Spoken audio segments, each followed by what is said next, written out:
El leonés Carlos García, por su obra La anarquía del sol, fue el ganador del 15º premio de relato breve Gerald Brennan, un galardón que recogió el pasado 24 de enero en la Biblioteca Municipal tras ser seleccionado de entre los 2.780 trabajos presentados.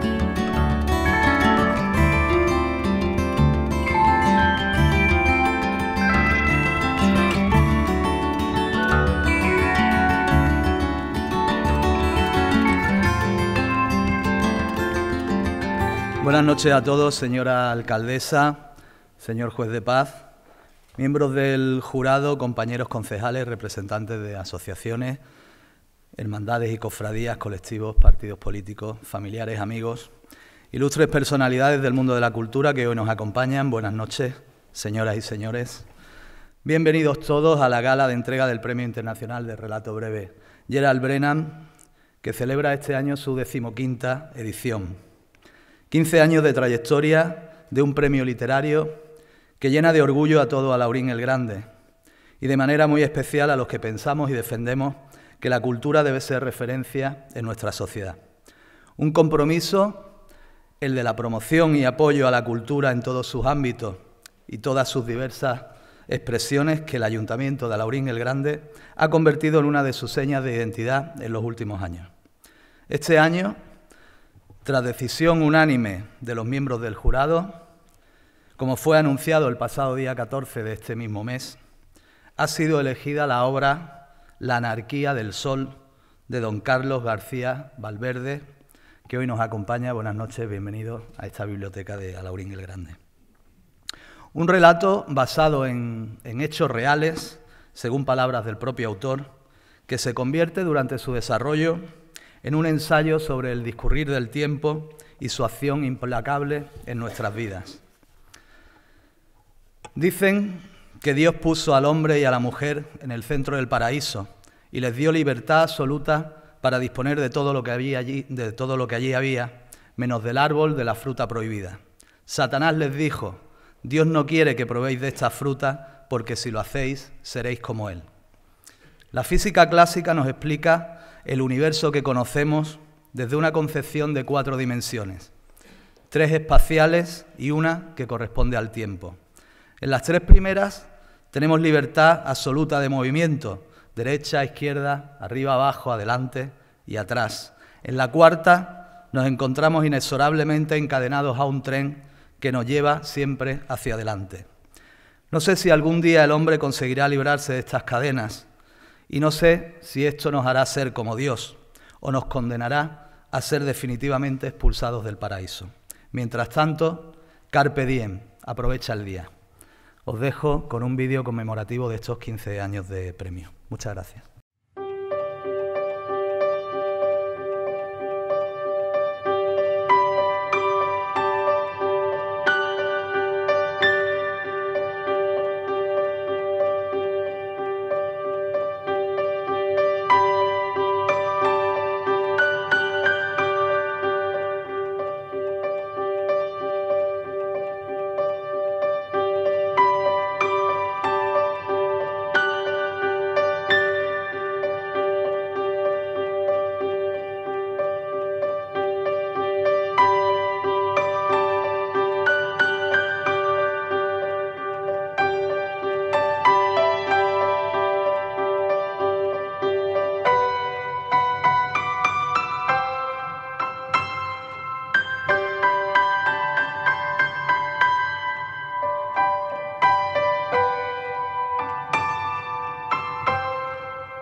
Un año más tenemos que agradecer la difícil tarea del jurado, encargado de la selección de la obra ganadora en cada edición, y en esta ocasión entre los 2.780 originales recibidos de todos los rincones del planeta.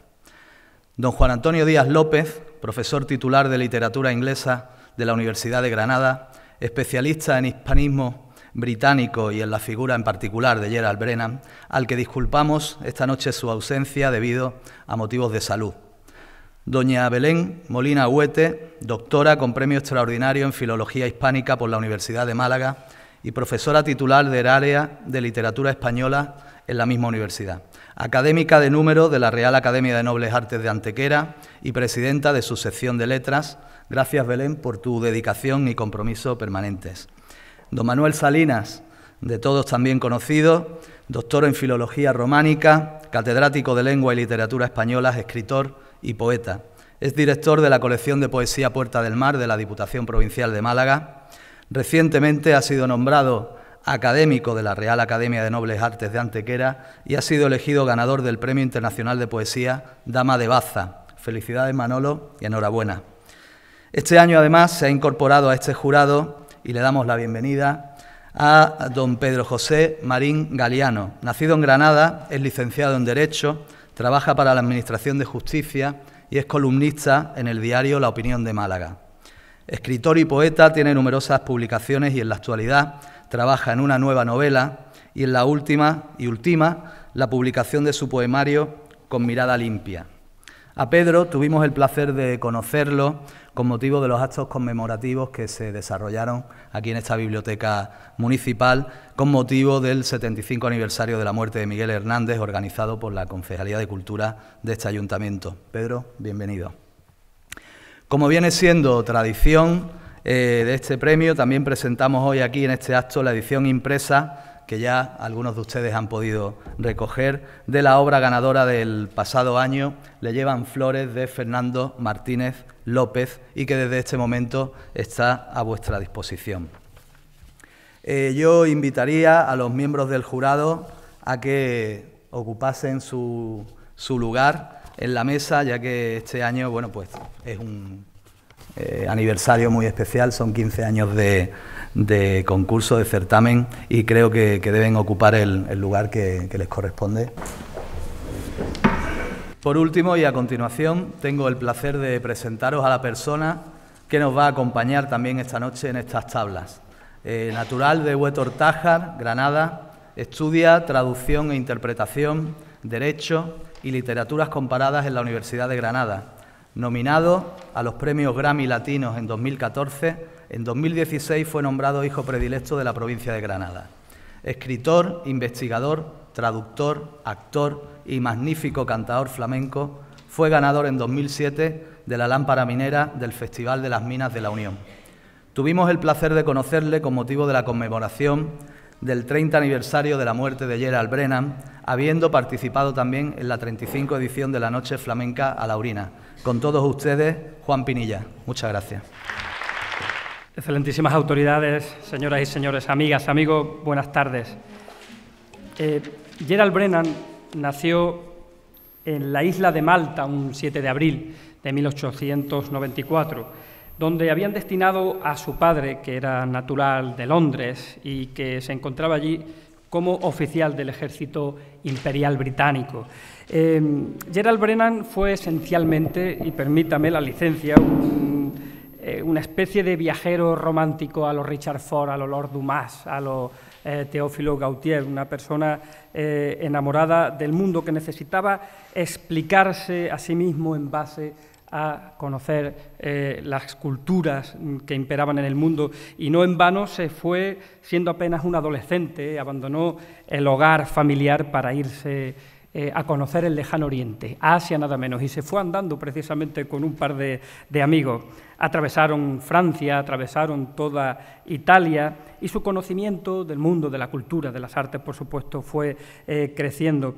Como saben, desde 1919 residió en España por muy largas temporadas. Recaló hasta su fallecimiento en 1987 y está considerado como uno de los principales hispanistas del siglo XX. Su llegada a España en ese septiembre de 1919, cuando apenas contaba con 25 años de edad, y las circunstancias políticas y culturales que se encontró aquí cambiaron su vida por siempre. Abandonó en Londres el famoso grupo dentro del mundo de la literatura, Bloomsbury, donde se albergaban nombres tan importantes como Lawrence, Virginia Woolf, Bertrand Russell, Morgan Foster y un largo etcétera. Y se vino a España. En 1935 adquirió la casa de Churriana en Málaga y alternó, como saben, sus visitas con las que realizaba en la Alpujarra, donde también vivió algunas temporadas, en el conocido pueblo de Yegen, conocido porque fue Gerald Brennan quien lo situó en la geografía mundial. Su vida transcurre, por lo tanto, en estas idas y venidas y, por supuesto, Alhaurín el Grande es el último gran bastión de este gigante de la literatura. Fue en esta localidad malagueña donde residió desde 1970 hasta su fallecimiento, con un paréntesis de menos de 2 años que volvió a Londres. En su casa de Churriana vivió también con su esposa, la poetisa norteamericana Gamel Gosling. Actualmente, como saben, sus restos reposan en el cementerio inglés de Málaga y en sus estancias malagueñas cultivó además grandes amistades con personajes como Hemingway o como el propio Julio Caro Baroja. De su vastísima obra, en la que también se alberga la poesía y se alberga la narrativa, las novelas, caben destacar Laberinto español, crucial para entender parte de la historia de nuestro país, La faz de España, Historia de la literatura española al sur de Granada, Una vida propia, San Juan de la Cruz, Memoria personal, Thorn-Dixon.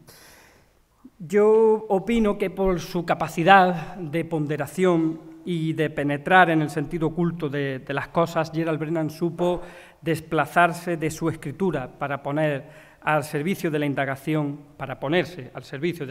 en las zonas oscuras de la historia y del ser humano y de los mecanismos de poder y de control ideológico que también se analizan en su obra y, por supuesto, de la injusticia que condicionan el entorno y que condicionaban especialmente el entorno de la España en la que él se nutrió, se desenvolvió. Se resistía a las ideas preconcebidas y afiló el bisturí, ese bisturí que él tenía, iluminado por una pertinaz conciencia insatisfecha, para mí instalado permanentemente en esa interrogación constante y permanente, y arrojando esa mirada lúcida que podemos vislumbrar en su obra. Y además, y quizá por eso se justifique mi presencia aquí, además de por mi admiración al personaje, él recopiló una serie que fueron muchísimos, de coplas populares, la mayoría de ellas rescatadas del cante flamenco, coplas populares que la había ido escuchando en sus largas estancias, incluso cuando entró por Galicia, en la Alpujarra granadina, por supuesto, aquí en Málaga, y de la cual, un grupo de aficionados a Gerald Brennan y de aficionados a la música y al flamenco, extraímos también algunas coplas poco escuchadas en el mundo del flamenco que son la base de lo que ahora ustedes van a escuchar con la guitarra del almeriense David Caro.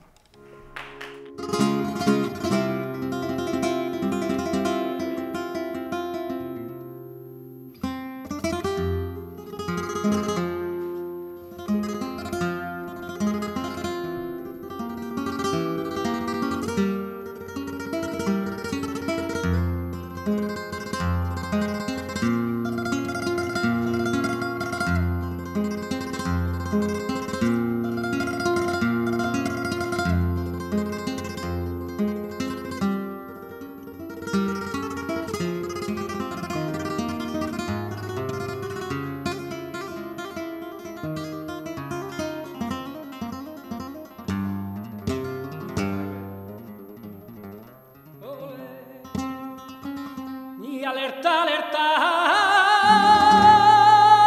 morito, centinela,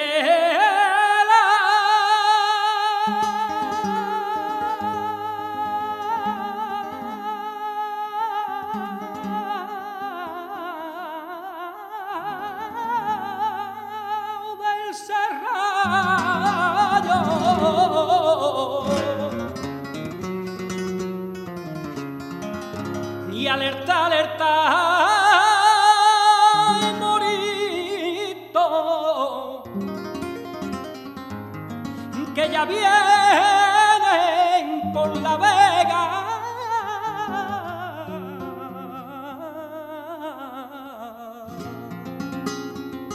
Y los cristianos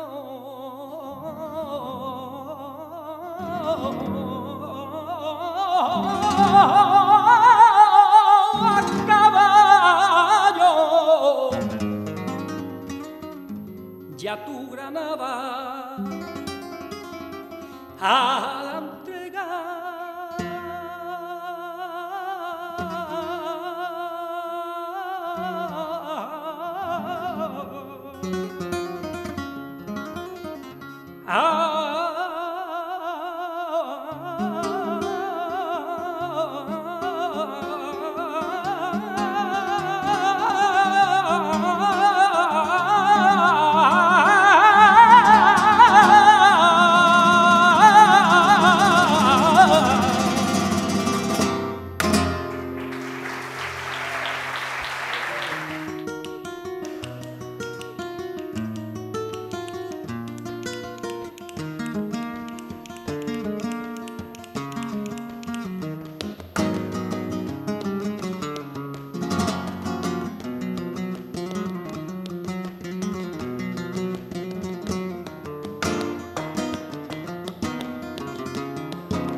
Si por pobre me desprecia, digo que tienes razón. Yo desprecio a muchos ricos por pobres de corazón. Si por pobre me desprecia, digo que tienes razón. Yo desprecio a muchos ricos por pobres de corazón.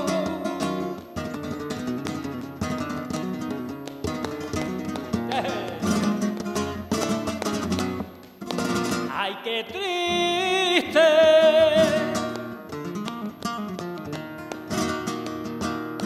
¡Ay, son los cantares cuando se inspiran en pena!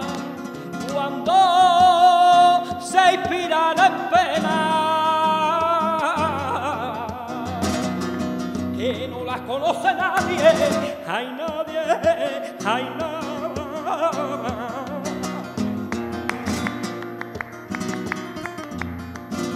Y alegría cuando tú vienes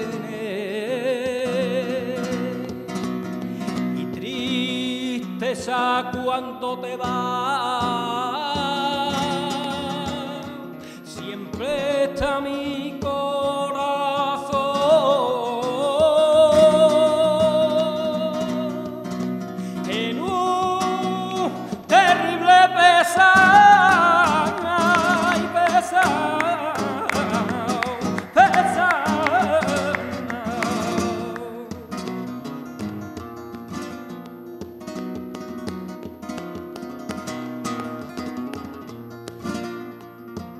la luna se va a poner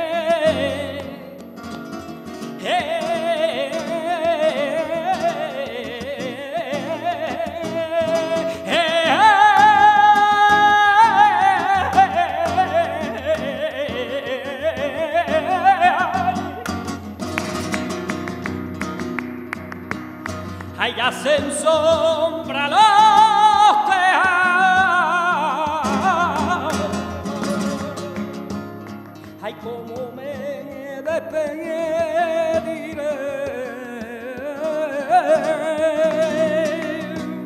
Ay, de estos claveles morados.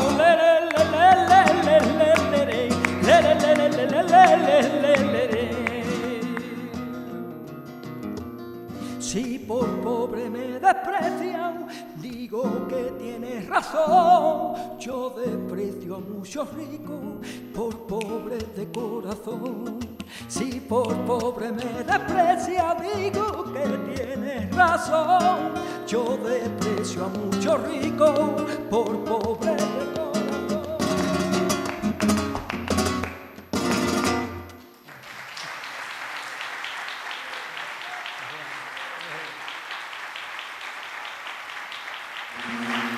Y nos despedimos con estos apuntes por bulerías, también con algunas de las letras más originales, de las que tratamos de buscar, de las que estudió Brennan. Vamos allá.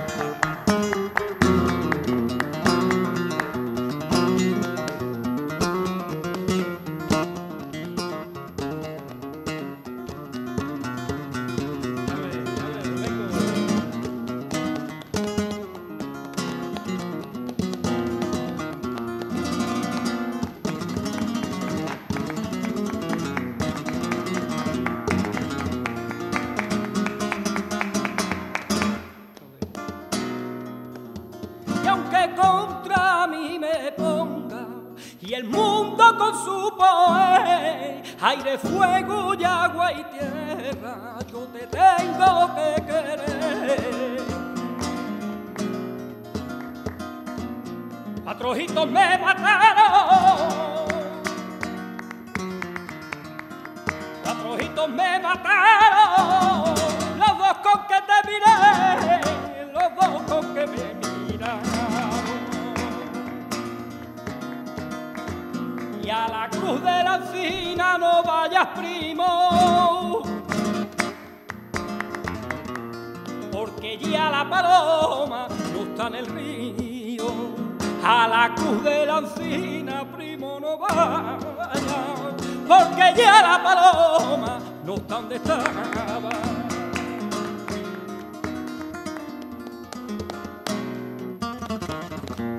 Caminito de la vida, malos son tus eslabones, que pa' uno de alegría siguen muchos de dolores, siguen muchos de dolores, siguen muchos de dolores.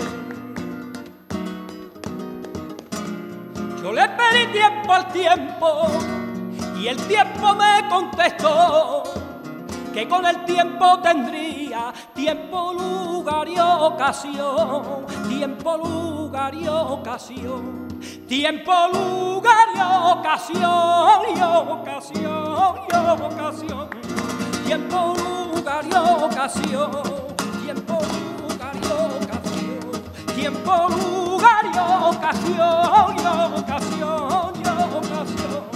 Y aunque contra mí me ponga y el mundo con su poder, y aire, fuego y agua y tierra, yo te tengo que querer. Aunque contra mí me ponga el mundo con su poder, y aire, fuego y agua y tierra, yo te tengo que querer.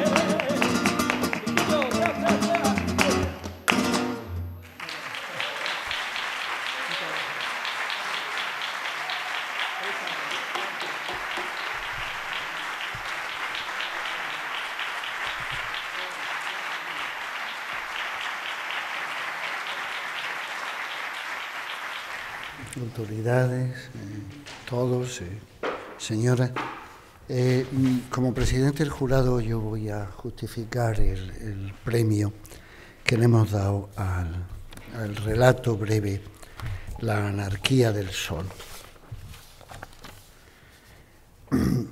Un texto normalmente es algo sin vida. Nosotros como lectores, como críticos, tenemos que darle esa vida que no tiene el texto, que no es ni más ni menos que buscarle un sentido, el sentido que tiene. Lo mismo que nosotros buscamos ese sentido de nuestra propia vida, tenemos que ver qué sentido tiene ese texto. Porque siempre en los textos hay una parte en superficie o en profundidad que oculta una problemática interior que es la que debe buscar, como un iceberg, lo que debe buscar en el fondo, lo que tiene cada texto. Ese doble fondo no es ni más ni menos que la búsqueda del significado, el lugar que puede ocupar ese texto dentro de la literatura.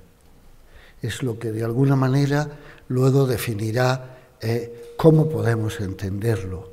El autor siempre dirá algo, pero siempre el crítico como lector tiene su propia opinión, le busca su sentido en el mundo. Es el sentido de este texto de Anarquía del Sol es muy interesante.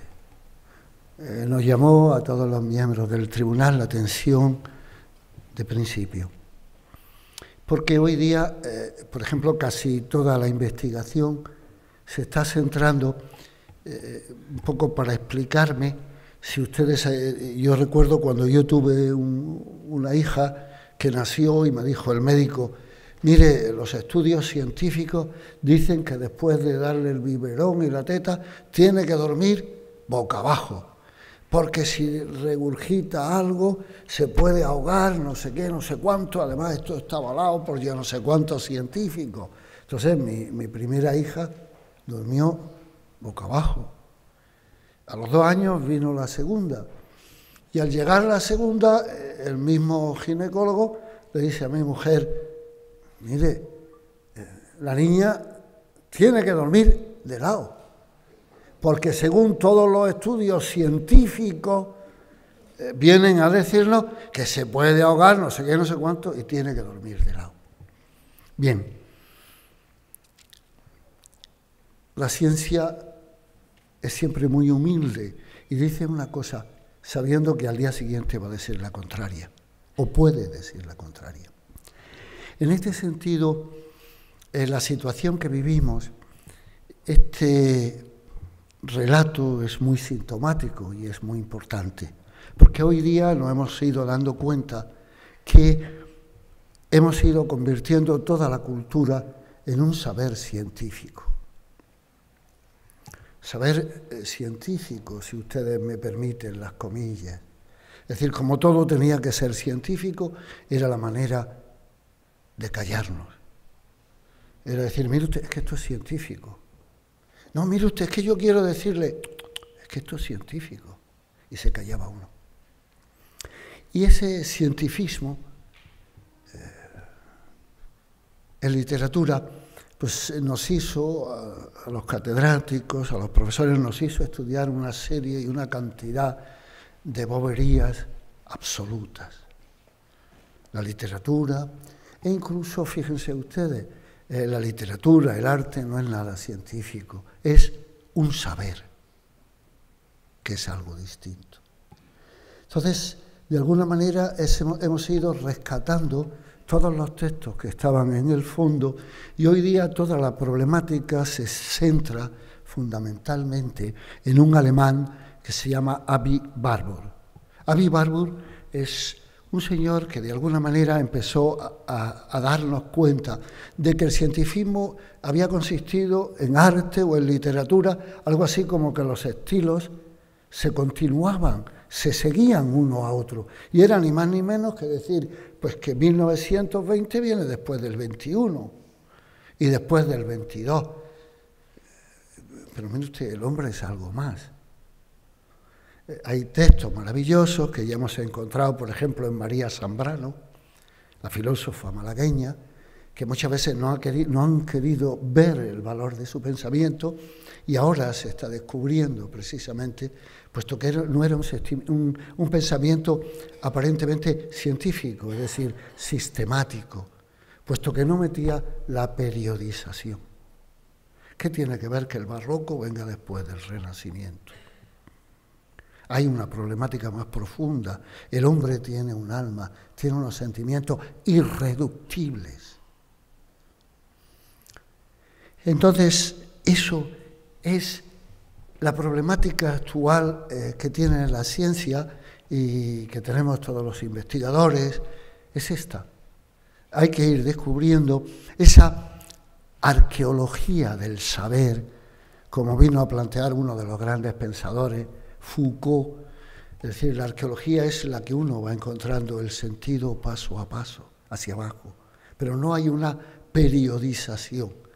Por eso, el relato del autor, Carlos, es enfrentarse al tiempo. Es una discusión entre dos personajes en el mismo momento en el que la teoría científica se está imponiendo.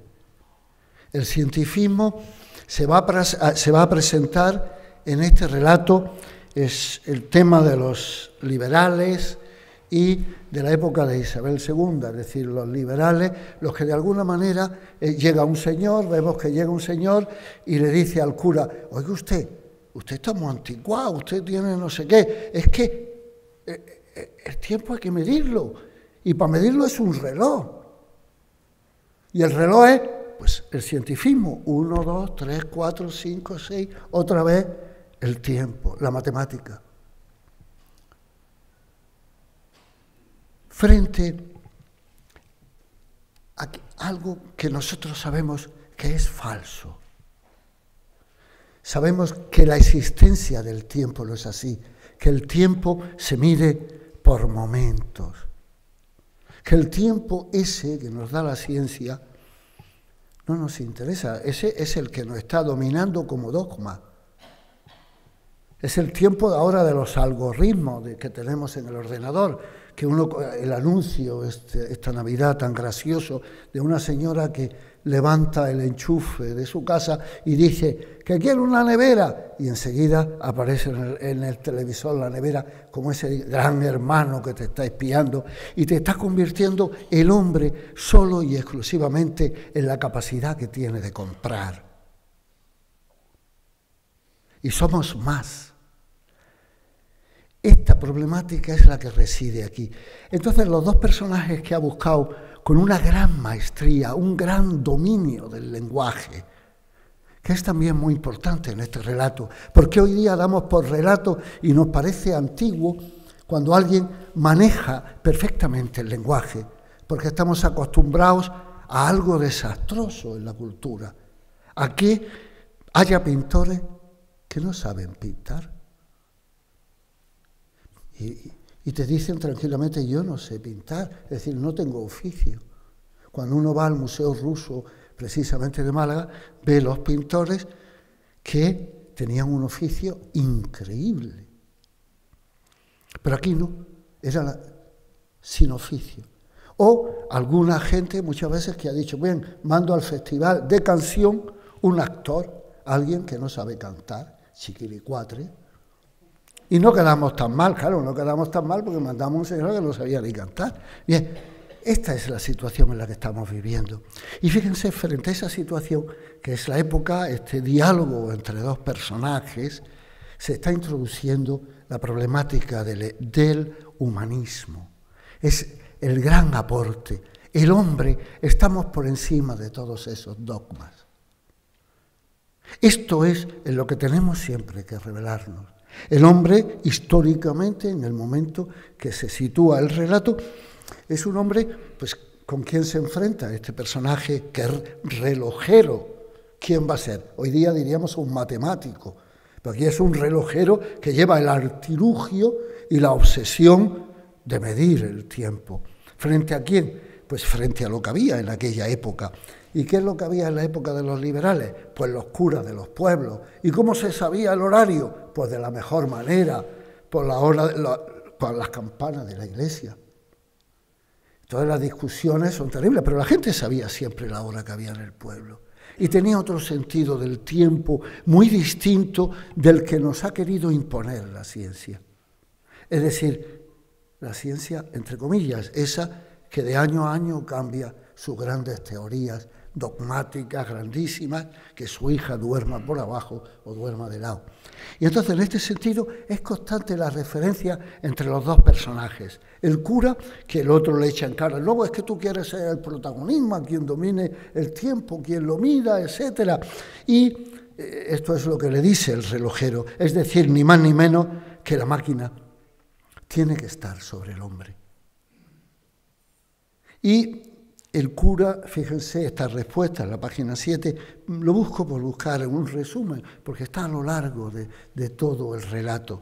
Dice el cura, el que toca la campana, el que mide el tiempo de otra manera.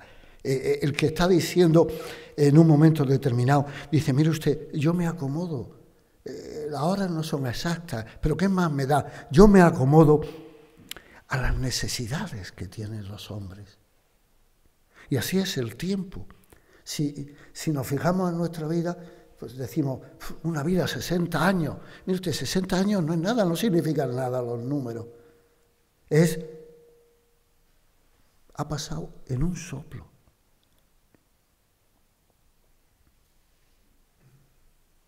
Ese es el tiempo del hombre, el que tiene ese sentimiento que lo construye, como que la vida ha pasado en un soplo. Y le responde esta otra forma de medir el tiempo. Dice la hora, refunfuñó el presbítero. Podías haber dicho el momento, la ocasión. Nuestra vida está hecha de momentos. Cuando nació mi niña, cuando mi madre murió, cuando aquel día, cuando el otro. Ese es el tiempo de los hombres. Dice, podías haber dicho el momento, la ocasión. Son conceptos más humanos, están más pegados al corazón, más acordes con los sentimientos, quizá, mejor dicho, con los presentimientos, más cercanos a la humana condición. Y este es precisamente uno de los grandes valores, aparte del valor técnico, de que Carlos tiene un oficio magnífico y que su problemática como escritor pues sea una problemática de que muchas veces no se aprecia lo que está bien hecho, se aprecia muchas veces otro tipo de cosas, se aprecian otros valores en otros concursos, pero nosotros, gracias a ese tiempo humano, hemos procurado mantenernos. No es un premio, como usted habrá podido comprobar, dado de antemano, como hay tantos, sino que se ha presentado usted libremente. Hemos valorado su trabajo, hemos valorado su profesionalidad. Y así llevamos 15 años. Y nos ha parecido este término y ese título tan precioso, la anarquía del sol. Ese tiempo no se puede medir, el tiempo de los hombres. Y tenemos que aceptar que no lo podemos saber todo, que no lo podemos medir. Y esa es nuestra condición. Y mientras que exista una parcela que no se pueda medir, que no se pueda analizar científicamente, demos gracias a Dios, porque mientras que exista eso, seremos libres. Decía uno de los grandes intelectuales, y termino, porque si no me enrollaría, decía uno de los grandes intelectuales, Pasolini, italiano, le hacen una entrevista y le preguntan que un intelectual como él, que un pensador como él, ¿qué piensa de la muerte?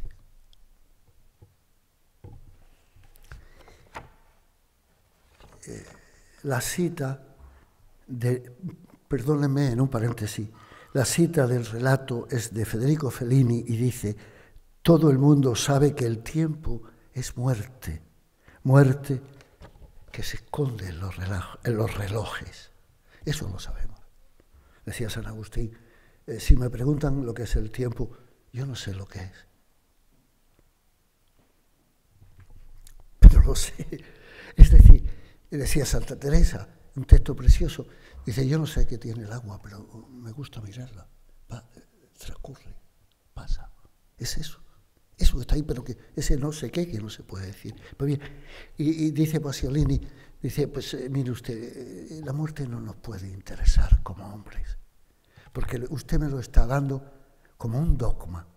Mire usted, aquí viene la muerte es una realidad y ya el hombre no tiene nada que hablar, ya quien habla es la muerte. Y eso no nos interesa. Ser hombres es rebelarnos contra cualquier dogma, poder de alguna manera discutirlo, buscarle un sentido a las cosas, no que me las den como diciendo, y aquí ya no se puede hablar. No, nosotros nos tenemos que revelar en nuestra condición y intentar como ese niño, ¿y por qué? ¿Y por qué? ¿Y por qué? ¿Y por qué? ¿Y por qué? Yo he intentado decir el por qué nos ha parecido al jurado por unanimidad que este cuento merecía verdaderamente llevar el galardón, y Carlos, del premio Gerard Brennan, porque tanto él como el premio son dos prestigios importantes y que se unen en este momento. Muchísimas gracias, Carlos, por tu cuento. Gracias.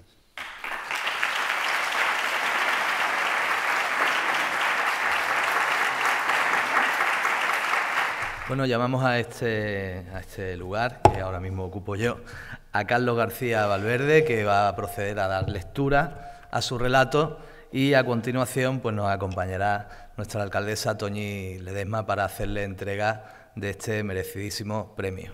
Muchas gracias. Cuando quiera.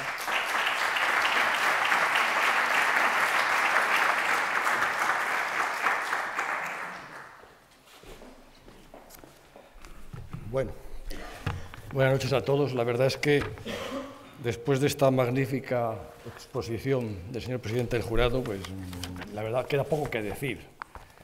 Me ha gustado mucho cómo ha enfocado el tema del tecnicismo y de cómo nos controla nuestra vida, sobre todo la metáfora, si puede así llamarse, del tema de sus hijas cuando nacieron. Yo no sé los hijos que ha tenido, seguramente si tuviera más habría completado el círculo hasta los 360 grados en base a las progresiones sucesivas de la ciencia. Bueno, entonces, bueno, buenas noches, gracias por su presencia.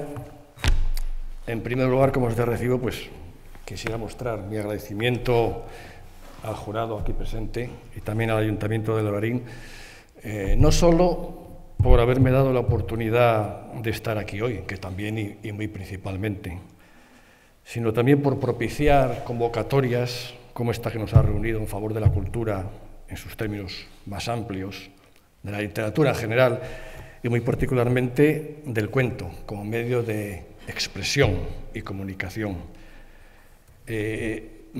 Parecerá un tanto fuera de lugar o quizá redundante que yo me ponga aquí y ahora a ponderar o reivindicar las excelencias del cuento como género literario, puesto que el hecho de que este prestigioso certamen se dedique precisamente a esta parcela de las letras ya hice bastante en su favor, y quiero suponer ya una cierta inclinación o complacencia del público asistente en este aspecto. Pero bueno, creo que no estará de más que reflexionemos un poco sobre lo que es el cuento en relato corto y lo que representa en el planeta de las letras. Yo particularmente, y esto no tiene por qué sentar cátedra, muy bien pudiera ser, y de hecho será, una visión equivocada o sesgada del asunto. Yo creo que el cuento es el auténtico origen de la literatura, su germen más primitivo, con basamento y raíz en las tradiciones y narraciones orales trasladadas de boca a oreja desde tiempos remotos. En realidad, si nos paramos a considerarlo, el cuento contiene todos los ingredientes básicos, y yo incluso diría que únicos, de cualquier historia. Naturalmente todo se sofistica, se complica, y me vuelvo a remitir a las palabras del presidente del jurado en cuanto al avance de la técnica y su volubilidad también, y su evolución un tanto errática muchas veces. Y lo mismo que extrapolando el caso al mundo del arte plástico, de las pinturas rupestres, llegamos al manierismo y al barroco, pues el mundo de la escritura también se ha ido cargando de aditamentos, recursos semánticos, figuras retóricas, hasta llegar a lo que según parece es el máximo exponente ahora mismo de la literatura, o sea, la novela. La verdad es que el cuento siempre ha tenido un problema, una limitación en cuanto a su permanencia en la memoria popular, es decir, a su pase a la posteridad. Ha tenido a menudo que agruparse en forma de obras con más calado, más voluminosas, y así tengo muchos ejemplos, pues de Cameron, los cuentos de Canterbury, Las Mil y Una Noches. Pero volviendo al tema de la novela, ¿qué es una novela en realidad? Pues yo se lo diré a ustedes. En muchos casos, y salvando honrosas e incluso numerosas excepciones, pues un cuento engordado, un relato atildado, adornado, y bastante a menudo sobrecargado de retóricas, circunloquios, descripciones púmbeas, muchas veces prescindibles. Eso en buena parte de los casos. En otros la novela es una colección de cuentos, como hemos dicho anteriormente. En este sentido, tenemos ejemplos célebres y notorios como los que he citado, y hasta el libro de los libros, o sea, la Biblia, pues no es sino una sucesión de relatos o historias más o menos cortas. Más ceñidos al mundo hispano, la obra cumbre de la literatura española, la novela de las novelas, de las letras castellanas, o sea, El Quijote, pues ¿qué es sino una serie de aventuras aisladas, de cuentos, en definitiva, sucesivos, encarnados por los mismos personajes? A mí a menudo mis más allegados me incitan a que dé un paso más y escriba una novela, cosa que nunca he hecho y hasta es posible que nunca haga. No es por falta de interés, puesto que más de una vez lo he intentado, pero irremediablemente triunfa la síntesis, la brevedad. Al final siempre encuentro que casi cualquier historia que se me ocurre cabe sobradamente en los estrictos márgenes del relato corto.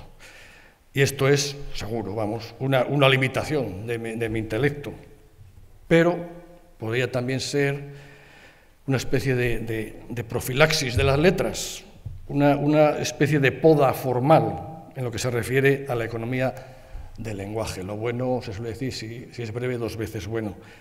Y yo siempre he defendido que todo lo que se puede hacer sentado no hay por qué hacerlo de pie. Podría muy bien esto trasladarse o equipararse al mundo de la lírica. Si puedes contar una historia, una buena historia, en 10 folios, pues no tienes por qué extenderte más allá, a menudo con el solo objeto de mostrar con cierta soberbia o con cierta vanagloria tus virtudes literarias o tus rudimentos lingüísticos. Naturalmente, hay público para todos los gustos y autores dispuestos a complacerlos, y me consta, como nos consta a todos, que el mundo está lleno de obras literarias extensas, complejas y valiosísimas. Pero creo honradamente, y de nuevo acoto este parecer a mi limitada comprensión, que muchas de las creaciones prolijas y sobrecargadas que pueblan nuestras bibliotecas podrían haber sobrevivido exitosamente con una razonable cura de adelgazamiento. Y ya circunscribiéndome el relato objeto de este premio, es decir, a la anarquía del sol, pues decir que refleja un viaje del relojero leonés José Rodríguez Losada, constructor y donante, como ustedes sabrán, del popular carillón de la madrileña Puerta del Sol. Creo que entronca muy directamente, además, con el espíritu del propio Gerald Brennan, que da nombre a este certamen, puesto que él también fue un fantástico viajero. En unos tiempos, además, en los que viajar no era tan placentero o accesible como lo es ahora mismo. He intentado reflejar en este relato no solo la peripecia personal del protagonista, sino las circunstancias históricas y costumbristas de la época en que se desarrolla la acción. No he necesitado extenderme más allá de los 10 folios requeridos para ello, y el hecho de que el jurado de este certamen haya elegido mi humilde obra como merecedora del premio, pues creo que justifica de alguna manera todo lo que acabo de decir respecto a la brevedad, la concisión, la inmediatez y la practicidad del cuento como género literario de primer orden. Bueno, y ahora voy a pasar a dar lectura a lo que es el relato en sí, que como muy bien ha citado el señor presidente del jurado, yo he encabezado con esta frase del cineasta Federico Fellini, que dice: todo el mundo sabe que el tiempo es muerte, muerte que se esconde en los relojes. La diligencia traqueteaba ruidosamente por los polvorientos caminos de tierra de campos. Entre el bronco rumor de las ruedas y el trepidar de los cascos de las caballerías se dejaban oír los gritos del mayoral desde el percante y los del zagal, este último aupado sobre una de las mulas delanteras que, en número de 6, arrastraban mal que bien el desvencijado carruaje. Cuando se presentaba una cuesta, el zagal se apeaba de su montura y ya desde el suelo, corriendo a la par que el vehículo, instaba a las acémilas, con latigazos y pedradas, a que cumplieran con su penosa misión, entre una sarta de maldiciones y procaces blasfemias que, por inconvenientes, no parecían encontrar acomodo en su voz casi infantil y estaban causando el sonrojo y la desazón de un par de pudorosas damas que viajaban en la rotonda del carricoche. Contrastando con las imprecaciones del rapazuelo, el conductor arengaba a los semovientes desde el Pelcante, prometiéndoles dobles raciones de cebada y descansado relajo, con tan vehemente locuacidad que los sufridos animales parecían entenderle. Una vez superada la pendiente, el muchacho volvía a trepar ágilmente al lomo de la caballería más cercana, atenuaba el flujo de sus atrocidades verbales y la diligencia recobraba su tránsito regular hasta el siguiente repecho. Acomodado en el cupé del carruaje tras el pescante, José Rodríguez Losada disfrutaba realmente del pintoresco espectáculo que ofrecían tanto el paisaje estepario, apenas verdeado por algunos campos de labor y ocasionales choperas en los márgenes de riachuelos escuetos, como las teatrales evoluciones del mayoral y su pequeño ayudante. Consultó su reloj de bolsillo, una saboneta construida por él mismo, y resumió que si la animosidad de ambos aurigas no decaía demasiado y las mulas mantenían su fe en la recompensa final, llegarían a Astorga antes del anochecer. A mediodía arribaron a León, donde estaba prevista una parada de 2 horas. Losada aprovechó para recorrer la ciudad después de tomar un frugal refrigerio en el Mesón del Pico, habitual punto de confluencia de tratantes, arrieros y viajantes. Al visitar la catedral, su deformación profesional le llevó a lamentar el mal estado del carillón de la Torre Sur, maltrecho y detenido en una hora añeja y extemporánea.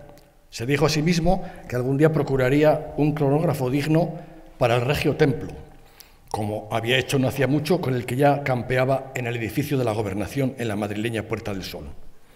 Al cabo, transcurrido el tiempo determinado para el descanso de hombres y bestias, la diligencia retomó su camino rumbo a la capital maragata.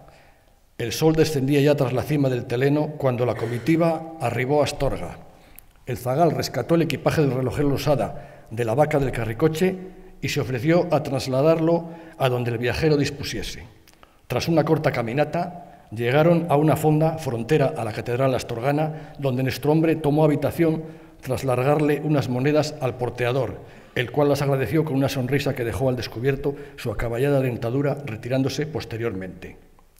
Después de cenar, Losada se dio un paseo por la plaza del ayuntamiento a fin de conocer y observar el funcionamiento del Maragato, el pintoresco carillón que, situado en la fachada del palacete consistorial, medía el tiempo de los astorganos, ayudado en su misión por una pareja de autómatas ataviados con el traje típico local que martilleaban las campanas cada cuarto de hora.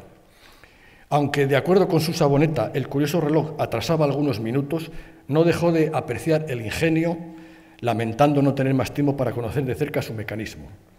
Al día siguiente había de trasladarse a Iruela, su pueblo natal, al que no había vuelto desde su adolescencia. Entre los preparativos del viaje había contactado por carta con el párroco de la aldea, única autoridad de la minúscula población, con el ruego de que le procurara transporte desde Astorga. El sacerdote se había ofrecido él mismo a recogerle en su calesín a la mañana siguiente de la llegada del relojero a la villa, puesto que tenía que resolver unos asuntos en el obispado astoricense y podía acomodar las fechas a conveniencia de ambas partes. En una posterior misiva en la que Losada le comunicaba al presbítero la fecha de su arribo, instaba a éste a concretar la hora de recogida, a lo que el sacerdote respondió lacónicamente que sería temprano, puesto que había muchas leguas por recorrer antes de llegar a Iruela. Tal imprecisión le dio ya a nuestro viajero una idea de la ambigua valoración que del tiempo se tenía por aquellos perdidos pagos, lo que chocaba con el rigor que gobernaba su actividad profesional y, por extensión, toda su vida. Sin embargo, a la mañana siguiente, cuando el relojero salió de la fonda, y a pesar de que no hacía mucho que el Maragato había desgranado no más que 6 campanadas, ya el cura le aguardaba encaramado a su modesto carruaje, tirado por un único macho. El presbítero se tocó la teja a modo de saludo y luego de ayudarle a colocar su reducido bagaje en la cajuela posterior, le instó a que tomara asiento junto a él bajo la capota. Una vez cruzados los saludos de rigor, se pusieron en camino. El mulo llevaba buen trote, de modo que pronto dejaron de verse a sus espaldas las torres del aseo astorgana. Después de algunas banales conversaciones sobre los avatares del trayecto desde Madrid, ambos compañeros de viaje quedaron en silencio durante un par de leguas, momentos que aprovechó Losada para estudiar de reojo al clérigo. Tanto su sotana como la teja que remataba su testa y que se calaba de vez en cuando para evitar que el viento se la llevase, estaban viejas y raídas, con varios lamparones y brillos que denotaban su mucho uso. Aún así, cabía deducir que aquel era el mejor atuendo que poseía, dada la formalidad que se le suponía a la gestión que le había llevado hasta el episcopado astorgano. Le resultó imposible calibrar la edad del desastrado sacerdote, aunque desde luego parecía haber alcanzado al menos la dignidad sexagenaria. A mediodía llegaron a Castrocontrigo, localidad divisoria entre la Valdería y la Cabrera, comarca esta última donde se enclavaba su pueblo de destino. Almorzaron en una tasca donde el presbítero debía ser bastante conocido, pues fue saludado por varios parroquianos. El ríspido vino de la región propició la desinhibición y acabó por acrecer la confianza entre los dos ocasionales compañeros de viaje, de modo que, tras la comida y con un humeante café de puchero como testigo, el relojero, a instancias del tonsurado, le habló de su periplo vital desde que abandonara Iruela en busca de mejores y más gratos horizontes. Le relató su inicial establecimiento en Madrid, su huida a Francia, acusado de liberalismo, y su ulterior recalada en Londres, ciudad en la que también habían sentado sus reales otros muchos exiliados hispanos y donde aprendió el oficio de relojero de forma tan provechosa que pronto su fama traspasó fronteras y llegó hasta los estamentos gobernantes de nuestro país, de guisa que, una vez desaparecida la inquina antiliberal y restituida Isabel II en el trono, la Armada Española contrató con Losada la confección de varios cronógrafos marinos, lo que habilitó su vuelta al terreno patrio. «Vaya con Joselín», espetó el cura. El relojero dio un respingo. Era la primera vez en más de 20 años que alguien se refería a él de aquella forma, y el familiar apelativo concitó en su mente recónditas imágenes de su pubertad, escenas añejas y retazos de memoria que ya creía olvidados. Entonces identificó finalmente a su interlocutor con aquel curilla joven y vivaracho que tantas veces le había estirado de las orejas por no acudir a los oficios religiosos. El sacerdote había cambiado mucho, aunque ahora reconocía aquellos ojillos vivaces que parecían no perderse detalle de cuánto le rodeaba. Amparados por la recién recuperada complicidad, ambos viajeros estallaron en carcajadas. El resto del viaje fue ya más distendido. Cura y relojero se contaron mutuamente sus andanzas en aquellos 5 lustros de ausencia de Joselín. En un momento del trayecto, el párroco detuvo de pronto el calesín y mirando a Losada con el entrecejo fruncido le preguntó: «¿Qué manía es esa de medir el tiempo?». El relojero le miró enarcando las cejas con estupor. «¿Qué quiere decir?». El presbítero arreó de nuevo al macho antes de responder: «Que no me parece materia mensurable el tiempo, algo que es inagotable, eterno, no puede caber en ningún tipo de márgenes o magnitudes. Es como querer cuantificar la luz que entra por nuestra ventana, el aire que invade un espacio o el sonido del viento batiendo las hojas de los chopos. El tiempo, el aire, la luz son conceptos abstractos que no podemos constreñir en los estrictos y cicateros límites de métrica alguna». «Bueno», replicó Losada, «eso es discutible. En realidad, todo es medible con la posible salvedad del universo». «Bien, bien», atajó el tonsurado, «pero aun admitiendo eso, ¿para qué hacerlo? ¿Cuál es, finalmente, la utilidad, la funcionalidad de tal empeño?». «Pero, padre, el hombre tiene que regular su paso por la vida de alguna manera. Seguro que hasta en Iruela la gente se rige por determinados lapsos temporales». El de la sotana pareció dudar un momento. «Bueno, supongo que de alguna manera así es. En consecuencia, y visto de ese modo, yo debo de ser el tiempo en Iruela, el reloj de la aldea». Losada mostró claros signos de no entender nada. Ante el evidente desconcierto del relojero, el cura continuó: «Quiero decir que yo soy el humilde cronómetro de los aldeanos. Se levantan cuando oyen tocar a maitines, detienen su labor para rezar cuando resuena el ángelus y retornan a sus casas al toque de ánimas, que por aquí llamamos de recoger perdidos. Los domingos acuden a misa tras escuchar los 3 toques previos de la campana María. La becera, la hacendera y otras labores comunales son igualmente anunciadas y convocadas por mis campanadas». Pero usted, para emitir todos esos avisos, tiene que regirse por algo, contraatacó Losada. Dice, sí, claro, por mi instinto, por mi real gana o como quieras llamarlo, respondió el párroco. El fabricante de relojes sacudió la cabeza sonriendo con benevolencia. Al fin y al cabo, ¿qué más da que ahora se haga cada cosa?, prosiguió el religioso. ¿Vale más una plegaria si el ángelus ha sonado a las 12 en punto? ¿Es más solemne una misa convocada a una hora precisa? ¿Aprovecha más una colación si el toque de refección se ajusta a la tiranía del reloj? Si al mismo Dios le bastaron los días como disciplina temporal cuando cometió la grandiosa labor de crear nuestro mundo, ¿vamos ahora nosotros a enmendarle la plana fraccionando el tiempo en unidades tan ínfimas como los minutos o los segundos para administrar nuestras miserables vidas, nuestras insignificantes obras? No puedo creer lo que estoy oyendo, dijo Losada riendo. El tiempo lo gobierna todo, el movimiento de los planetas, el cambio de las estaciones, incluso el sol sale y se pone todos los días a intervalos determinados y... Menudo mentiroso el sol, interrumpió el avispado sacerdote.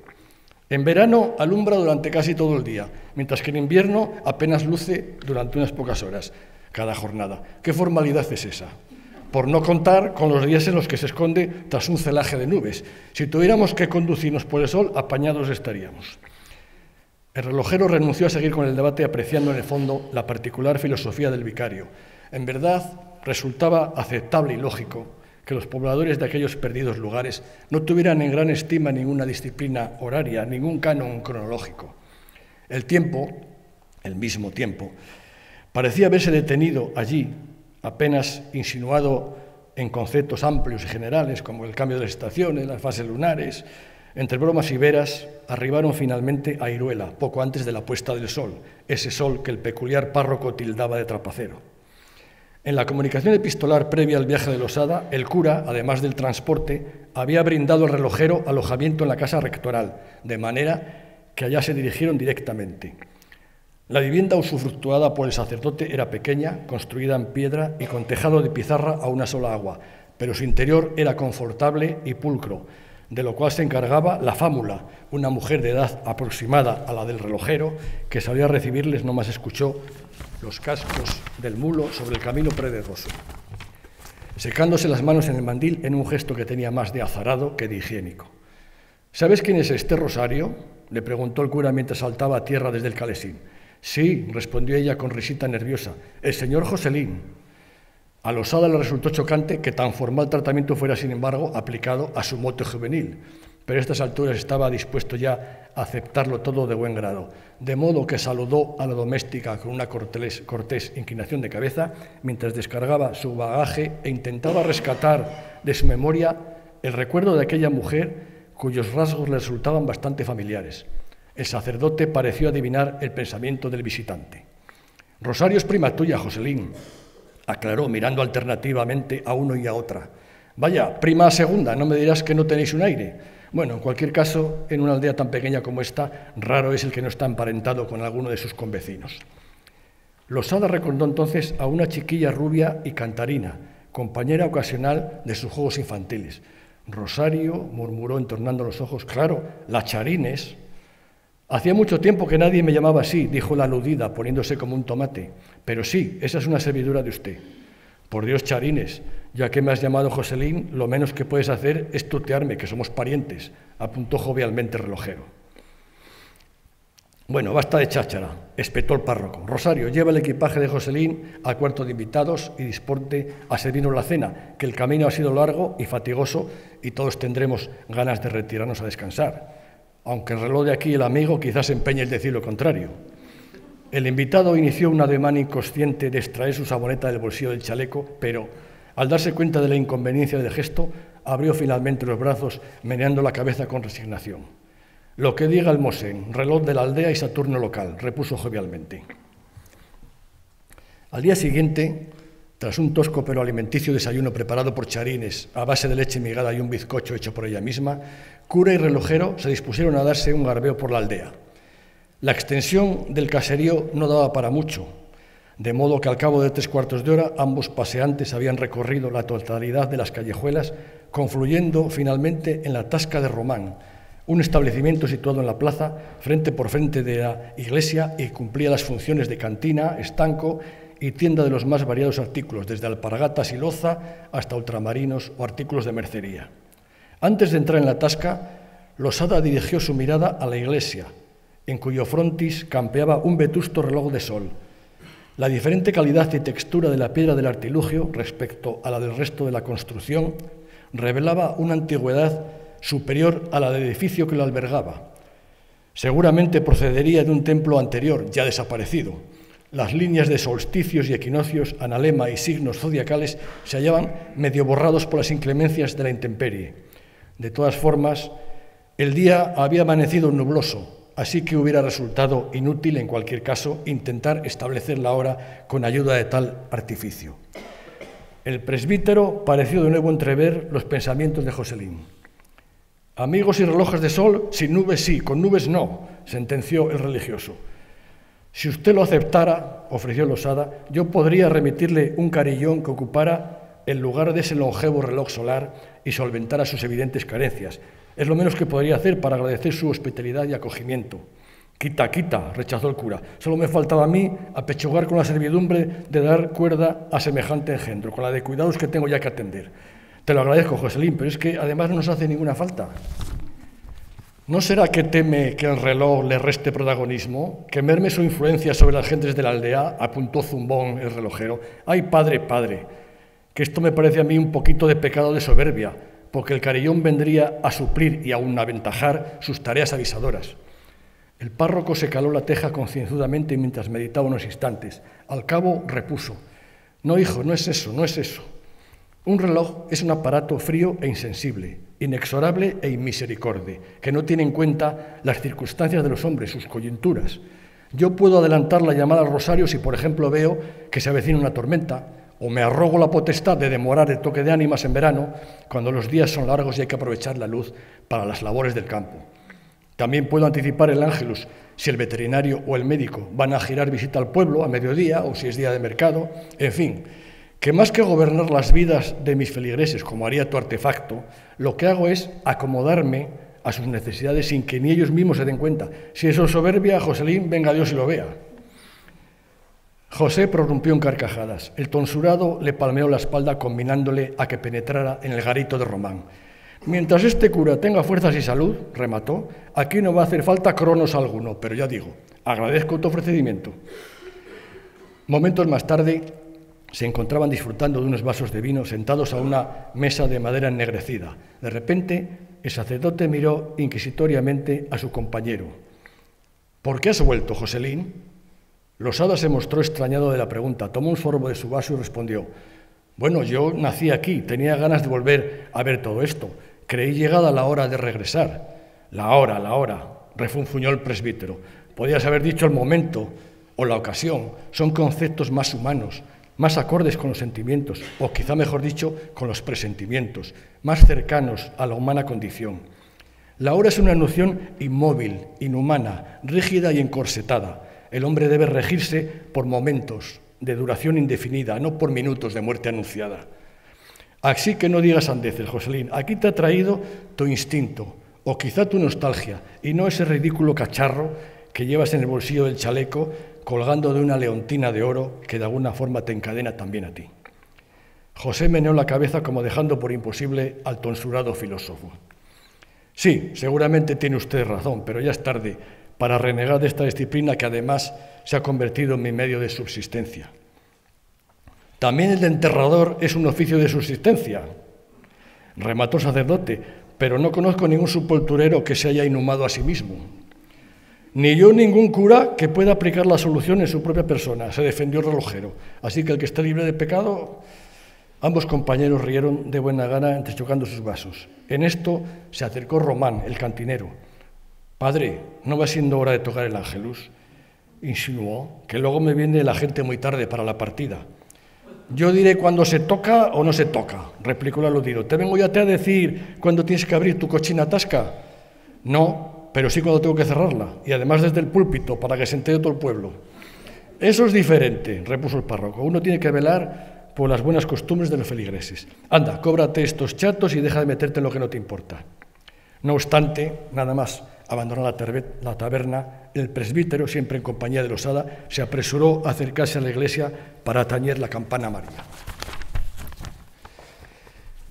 Los días siguientes transcurrieron lenta y placenteramente, sin normas horarias ni limitaciones temporales más allá de las aconsejadas por la cordura, las costumbres y el sentido común. Vicario y relojero alternaron sus paseos por el pueblo con las excursiones en la tasca de Román, sobre cuyos desgastados veladores siguieron disertando amigablemente sobre lo divino y lo humano. Al cabo, Losada creyó llegada la hora, o mejor dicho, el momento, de abandonar Iruela y retornar a sus habituales ocupaciones. Una mañana temprano, el curilla aparejó su calesín y trasladó al relojero a Astorga a fin de que lanzara con la diligencia que le había de reintegrar a su vida cotidiana. Visitante y visitado se prometieron de manera mutua mantener comunicación epistolar para estar al tanto el uno del otro y se despidieron cordialmente. Transcurridos unos cuantos meses, José Rodríguez Losada recibió una carta del sacerdote en la que le decía que, si seguía en pie su ofrecimiento, agradecería le enviara el carillón para la iglesia, y entonces el relojero supo que algo andaba mal. No obstante, dispuesto a mantener su promesa, se apresuró con los preparativos.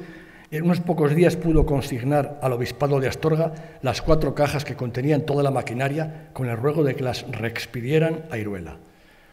Pero antes de que la mercancía alcanzara su destino, Losada recibió una nueva misiva, esta vez remitida por Charines, en la que le enteraba del fallecimiento del inefable cura. El reloj de la aldea, el Saturno de Iruela, había dado su última campanada. Epílogo. Y esto es medio histórico, porque todavía se comenta por allí. El carillón enviado por Losada nunca llegó a Iruela. Las dificultades para trasladarlo desde Astorga y su posterior instalación fueron demorando el asunto. Parece ser que, pasado mucho tiempo, los herederos del relojero reclamaron desde Londres su devolución, pero hay quien dice que las cajas con las piezas aún acumulan polvo y olvido en algún oscuro almacén municipal de la villa astorgana. La plaza del extinto vicario fue cubierta por un recién ordenado cura que viajó a Astorga desde el seminario de San Froilán de León, en la misma diligencia que acercó un día al relojero Losada a su tierra natal. También fue recogido a las puertas del Palacio Episcopal astorgano, tras una breve audiencia con el mitrado asturicense, por el calesín del finado, ahora conducido por Román, el cantinero de Iruela. Mientras el tasquero aupaba el exiguo equipaje del sacerdote al portabultos del vehículo, éste le preguntó si llegarían a tiempo para el toque de ánimas. Román miró de soslayo al curita y respondió: «Eso depende más de usted que de mí o de este mulo». «¿Qué quiere decir?», inquirió el recién llegado mientras subía el pescante. Román se ajustó la boina, tomó asiento junto al religioso y sacudió levemente las riendas para que el macho iniciara la marcha antes de responder. «Que el sol», repuso finalmente, «siempre llega a tiempo para el amanecer». Muchas gracias.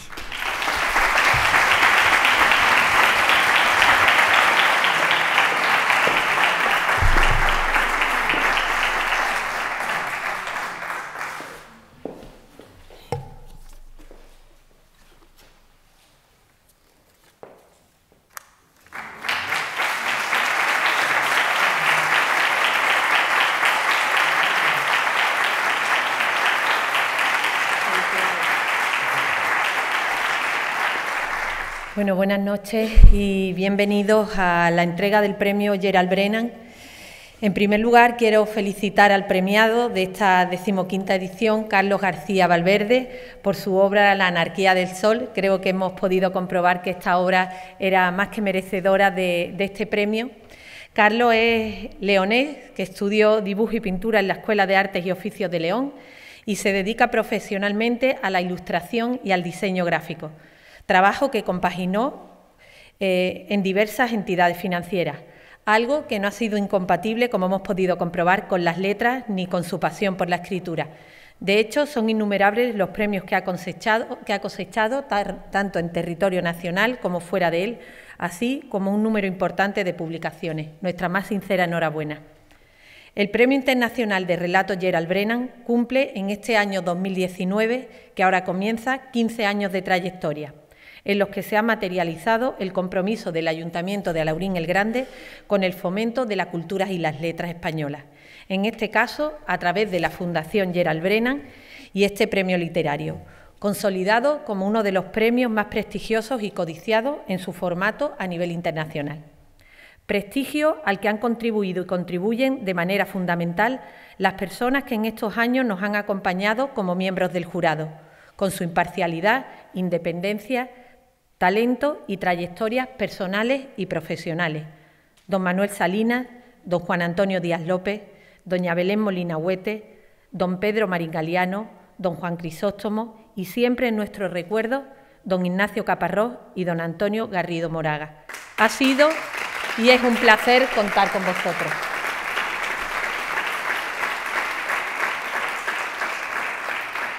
Sin lugar a dudas, quiero expresar también mi agradecimiento, admiración y aliento a todos aquellos autores que a lo largo de estos 15 años nos han confiado sus obras, por su dedicación y su valor y su importante aportación.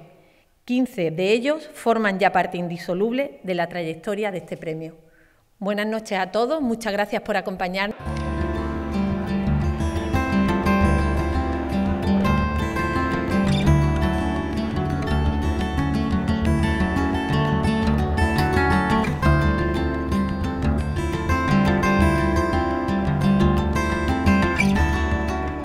Carlos García Valverde, el ganador de esta 15ª edición del certamen de relato corto Gerald Brennan. Enhorabuena. Muchas gracias. ¿Qué tal? ¿Cómo se siente ahora mismo? ¿Qué significa para usted recibir este galardón? Bueno, pues la intención última de un escritor es verse reconocido de alguna manera. Bien sea, va un poco en ciclos concéntricos. Primero tu ciclo familiar, luego tu ciclo de allegados, y si luego superas esa barrera de lo doméstico, digamos, y pasas a lograr un galardón en un certamen, además en un certamen tan prestigioso como este, pues se siente uno realizado plenamente, vamos, y con ganas de seguir, por supuesto. ¿Cómo conoció este certamen de relatos y cómo se decidió a participar? Pues ahora mismo no sé cómo lo conocí, seguramente pues a través de esa herramienta maravillosa que tenemos ahora llamada Internet, porque lo que sí recuerdo es haberme presentado en algunas otras ediciones anteriores. Se ve que el que la sigue, la consigue. El tiempo, como hemos podido escuchar, es el eje vertebrador de este relato de la anarquía del sol en la figura de dos protagonistas, ¿no? El relojero y el cura.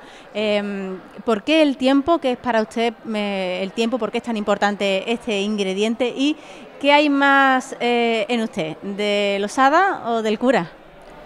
Bueno, a ver, vamos por parte. En mí, como hombre moderno de mi tiempo, pues hay un poco más quizá de Losada. A mi pesar, pero he elegido el tiempo primero porque me fue un poco también regalado al elegir previamente el personaje de Losada para desarrollarlo en esta historia. Entonces, lo del tiempo venía un poco en el paquete, venía con el relojero, y entonces me lo pusieron en bandeja y luego, claro, el encuentro con el cura, que si no es histórico es por lo menos una leyenda.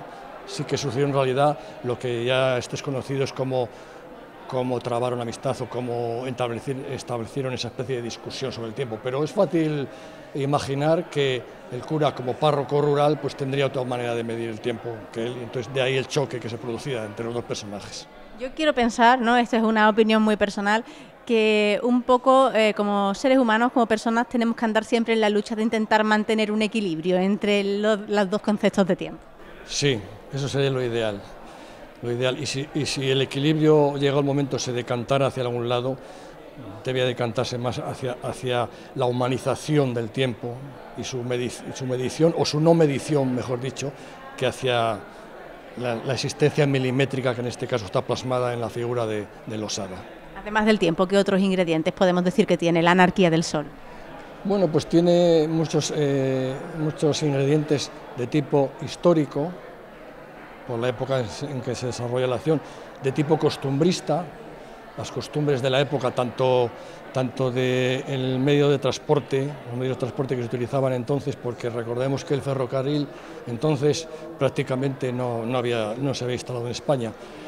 Entonces el transporte era a base de diligencias, con tracción animal, y luego también la vida rural, cómo se manejaban el día a día en los pueblos, en las aldeas, un poco de todo eso.